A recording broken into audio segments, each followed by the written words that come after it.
The Technology Transfer Office works with researchers to identify potential inventions.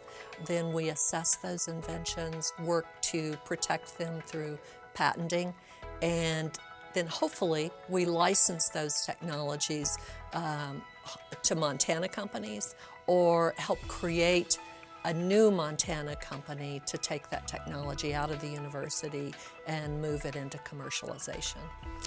The challenges were getting the word out that it was okay to be entrepreneurial, that it was acceptable for a researcher to go to commercial activities. But then the flip side of that is we are the land grant.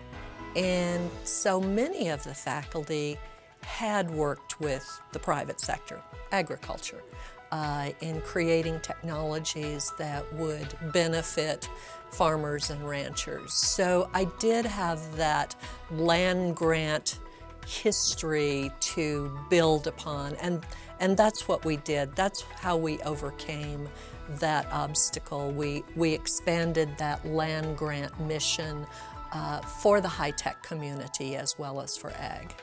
Certainly Prospera and the Governor's Office of Economic Development have been huge supporters of our economic development activities. Prospera helps us by supporting our startup and spin-out companies.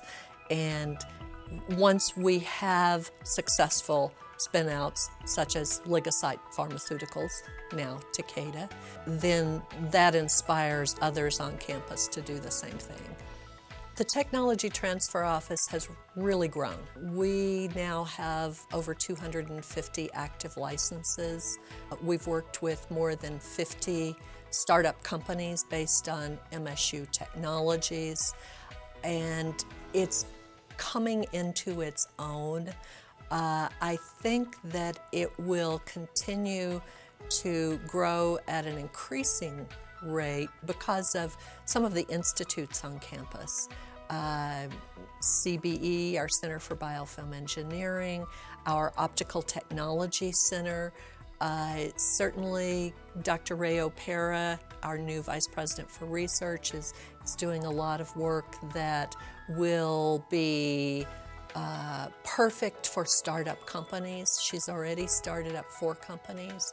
So those are the kinds of activities that we're watching, that we're keeping track of and trying to pull technologies out of. More than a third of our licenses are with Montana companies. So the impact that we have on the state, I think, is significant. We license the new wheat varieties, the new safflower varieties. Those account for hundreds of millions of dollars of revenues to Montana farmers and ranchers. We've certainly participated in licensing optical technologies, photonics, to the more than 30 companies in that space in Bozeman. So I think our office has had an impact because of the great research that is accomplished at MSU. We're just able to translate that technology into commercialization in the private sector in Montana.